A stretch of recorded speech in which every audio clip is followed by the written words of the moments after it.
रुको जरा। আব্বা, हाँ। তোমার ছেলে তো কবিতা লিখে ফেলছে। छोटा सा मेरा जहां है। কি কবিতা লিখছিস বাজান, একটু শোনা তো। কপাল ভিজিয়ে যায় দু চোখের জলে। হেই! চোখের পানি কোনোদিন কপালে যায়? চোখের পানি দিন নিচের দিক যায়। আহা, তুমি পুরোটা একবার শোনো না। ठीक है। কপাল ভিজিয়ে যায় দু চোখের জলে, ঠ্যাং দুটো বাঁধা ছিল আম গাছের ডালে।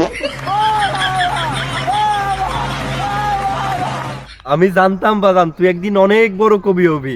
তা বাজান প্রত্যেকদিন ডিম খাবি, ডিম খালি ভালো কবিতা লেখা যায়। হব্বা, এই জন্য আমি সবসময় ডিম খাই। এই দেখেন, এই যে আমার পকেটে ডিম, এই যে।